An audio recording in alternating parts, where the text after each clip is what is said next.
Bismillahirrahmanirrahim. Okay, now we are looking at Norma Basalis. Right, so we'll start with the anterior part. So the anterior part of the Norma Basalis, the first thing, we have the incisive foramen. It's just behind the incisus, so this is the incisive foramen. So when we go back to the palatine bone, we find two foramen here, which are known as greater palatine foramen. Just above that is we'll find inferior palatine foramen, small foramen just above that. The vomer bone, which forms the medial septum of the nose. So this one is the lateral pterygoid plate, this is the medial pterygoid plate. Both of them form the pterygoid process. Now just inferior to it, just behind it, is foramen ovale. So what are the structures that are passing through the foramen ovale? First of all, we have the accessory meningeal artery. We have the trigeminal nerve, the mandibular branch of the trigeminal nerve passing through foramen ovale. And posterior and lateral to foramen ovale, we have foramen spinosum.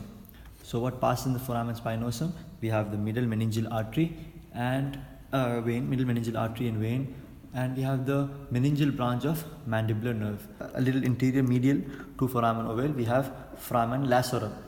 So foramen lacerum is a place where three bones come and meet. So we have the greater wing of the sphenoid bone, we have the temporal bone meeting here, and we have the occipital bone. So foramen lacerum, which in a living person is covered by membrane. Mandibular fossa, this is the mandibular fossa, where the mandible articulates with.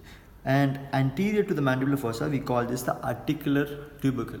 So the significance of this is that when the mandible is articulating with this, right, when the mandible is articulating, then if the muscles are loose, lax, then what happens is the mandible can come up and it can come a little forward, in which case we cannot close the mandible, right? So what we do is we take the mandible downwards and then we put it back into the socket, into the mandibular fossa.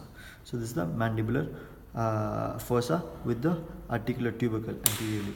This is the tympanic part of the temporal bone, and just lateral to it is the opening of the external acoustic meatus, right? So behind that we have the mastoid process, and a little ahead of it we have the styloid process, like a pencil, right? We have the styloid process. Here is the jugular foramen. The jugular foramen is a little medial to the styloid process. Now, through the jugular foramen, cranial nerve 9, 10 and 11 passes. Now between the mastoid process and the styloid process, we have one foramen over here, stylomastoid foramen, and the facial nerve passes through this foramen. And so this is the occipital condyle. A little anterior and superior to the occipital condyle, we have the hypoglossal canal, and the hypoglossal nerve passes through this canal.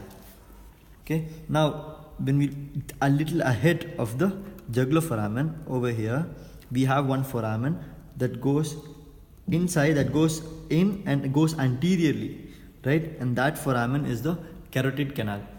So the carotid canal, it opens into the posterior wall of foramen lacerum on the inside.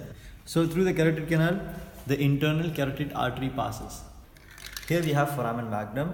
Through the foramen magnum, the spinal cord comes out with the meninges, with the anterior and posterior spinal artery, with the vertebral artery.